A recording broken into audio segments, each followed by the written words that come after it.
June is National Dairy Month, a time to celebrate and honor those working hard in the dairy industry. In tonight's Eye on Kettleland, Ariana Schumacher looks at this growing branch of the agricultural industry in South Dakota. South Dakota has become a popular destination for those looking to get their start in the dairy industry. The Elliott family moved to Lake Norton from Northern Ireland in 2006 to pursue their dream of owning a larger dairy operation. We started off with 1,400 cows, and over the last 16 years we have gradually added and built more barns and that until now we're at 6,100 milking cows here on the farm. Now Drumgoon Dairy is advancing not only in size but technology. They added a robotic barn in 2020, making the process of producing around 415,000 pounds of milk per day a little easier. It's been a great learning experience here. I come from growing up milking in a tie stall barn to now overseeing the management of a robotic facility, so that's a drastic change, but it's been very rewarding. Milk production is continuing to grow in the state, specifically along the I-29 corridor.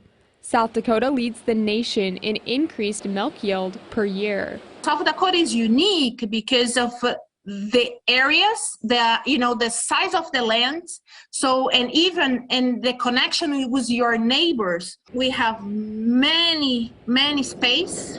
We still have space. We have availability of resources. One of the big factors drawing in producers are the dairy production facilities offered on the eastern side of the state, one of which is Valley Queen. The factory was started in 1929 by Swiss immigrants Alfred Ganzenbach and Alfred Neff. That year, they processed 3.2 million pounds of milk. Now Valley Queen is processing 5 to 6 million pounds of milk per day. Really, it was slow and steady growth through the 50s, 60s, and 70s.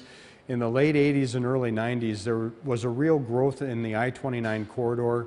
Dairy has been embraced. We've seen dairies from Europe, dairies from Canada, dairies from the West Coast, from the 90s on, moving to the I-29 corridor. While many cheese factories have to travel hundreds of miles to get milk, Valley Queen works with 41 local dairies within 80 miles of the plant. The company also hauls the milk themselves and has employees on site at each dairy every day. We get to work with the dairies to improve their systems so that they're able to provide us the highest quality milk with the best components that we can make our product out of. And then they ultimately benefit by doing so, because we're paying for that milk not just on a volume basis, but ultimately on a component basis. This year, Valley Queen began breaking ground on their $195 million expansion project. This project will allow the company to add 140 jobs and bring in milk from 30,000 more cows, bringing production to 8 million pounds of milk processed per day. We're in the fortunate spot in between of being able to have increasing supply, increasing demand, and so then we are actively working on a business plan to be able to keep up with that.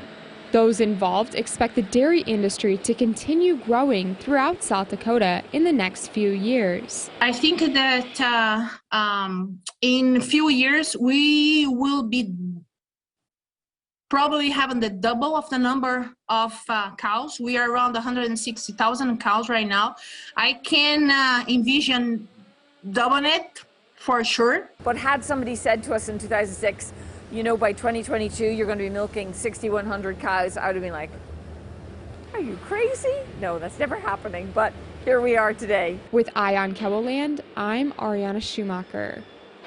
According to the International Dairy Foods Association, in South Dakota, the dairy industry has a nearly $5 billion total economic impact on the state and creates more than 14,000 jobs. You can find the complete breakdown in this story on Kettleland.com.